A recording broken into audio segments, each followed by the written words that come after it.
What you manifest in your mind, you can bring to reality. Scary Stories to Tell in the Dark, a book that I think everybody in my age range owned.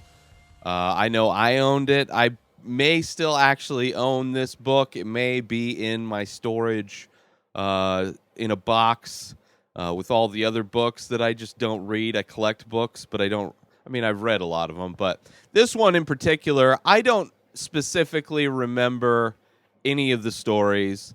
I remember the artwork, or at least was reminded a lot of the artwork with this movie coming out, just being very dark and scary in itself. The artwork, just kind of minimal black ink, really, really cool style. The art style for the book that this movie was based on is something that really is the only thing that's stuck in my brain as far as this whole thing.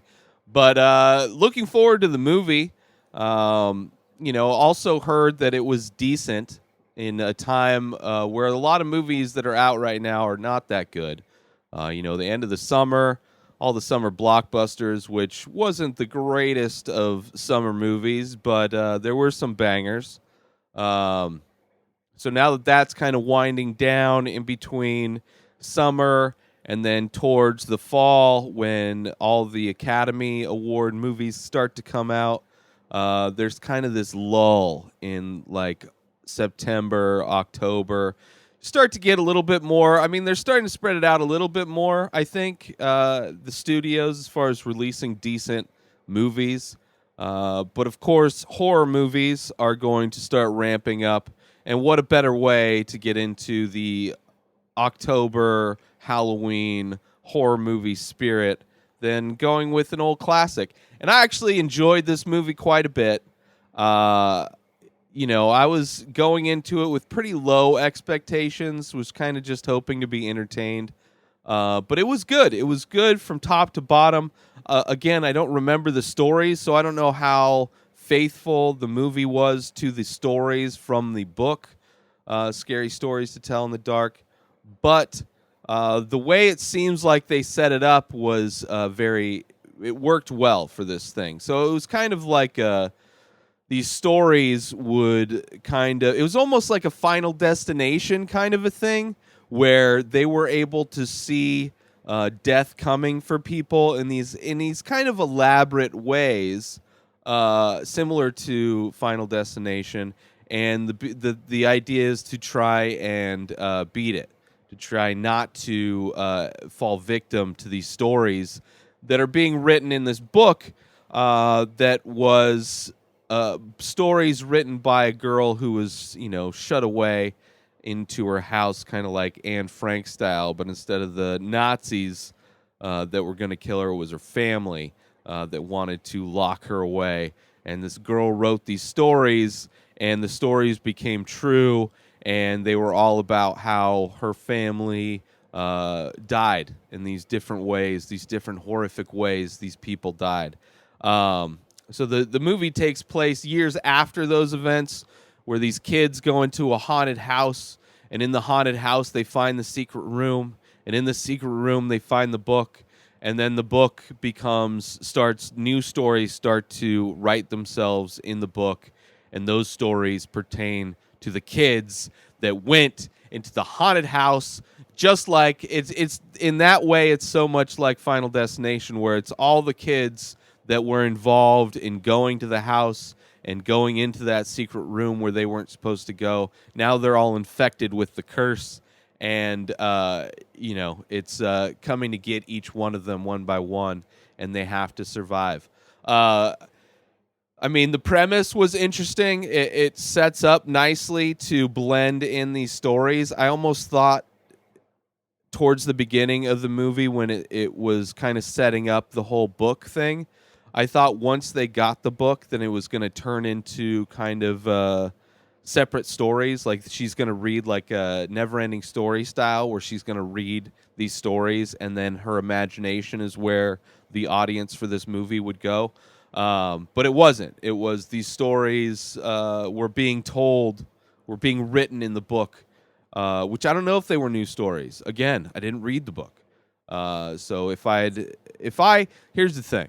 If I had more time and more money, like if I didn't have to spend 4 days of my week trying to make money doing something I don't enjoy doing, like if I got some sponsors, let's say, for this show or other or just people buying my artwork, if I had more free time, I would have definitely done more research and would have just loved to revisit this book. Maybe check it out in a library. I don't know how I'd find it, but I'm sure it would be out there, especially in bookstores with this movie being out.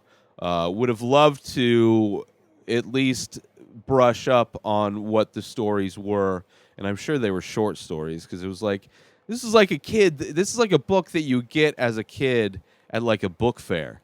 But the movie's great. It's not super scary, but it's well done. There's no cheese involved. There's no like. It's not overly obsessed with like religion stuff, like the Annabelle series or different horror. There's a lot of Christian religion in a lot of horror movies, which is just like I'm over as a genre of anything. Of like as far as pieces of art and literature, what the Bible is, it's like I'm OD'd on all the content that has been wrung out from that book. So it was nice that this one was kind of, interesting, newer stories. You have the scarecrow that seeks revenge on a bully that treats him like shit. You got like these just interesting characters, interesting monsters, I should say, especially in a time where so many of the monsters, like I referenced in the last Stranger Things. Season 2 of Stranger Things, just a chore to get through. But one of the big parts of Stranger Things Season 2 was the monster design. Similar, it got a little bit better for Season 3, but Season 2, it's just like, I am so tired. Every single fucking monster is like slimy, and it's trying to be like the Aliens monster too much in a lot of like... I'm over the slimy, glistening kind of monster. Let's get some better character design. And this one had some really fun character design, really fun moments, good acting. Just so much of this movie is just like a solid movie from top to bottom, which it had no.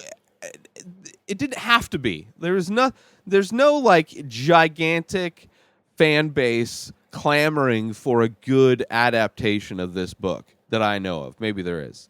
But I think they did a good job. Not knowing where, if they used any of the original stories or if there were elements of the stories. I know visuals were adapted from the book. But overall, I really enjoyed the book. And the director, André Øvredal, he's done Troll Hunter, which is like, I think it was like a Swedish movie, pretty fun movie. Then his first U.S. film was Autopsy of Jane Doe, independent movie. Wasn't a big fan of the movie. Very basic premise, but not overly. Nothing to really sink my teeth into overall. So coming from that, I think more of the Troll Hunter side versus Autopsy of Jane Doe. But he's a good director. Visually, I love the visual style for horror. I love the, everything. It was just a solid film from top to bottom, which it had no business being. But yeah, go check out Scary Stories to Tell in the Dark if you're looking for a fun horror movie to get the ball rolling for this Halloween. But if you want to check out this show, new episodes come out daily. And you can subscribe on IGTV, YouTube, and everywhere else podcasts are found. You can buy my original paintings, my artwork over at inspireddisorder.com and save 25% when you use coupon code RTS at checkout. Follow me on all social media at Ray Taylor. Have a wonderful week, everybody. Peace out!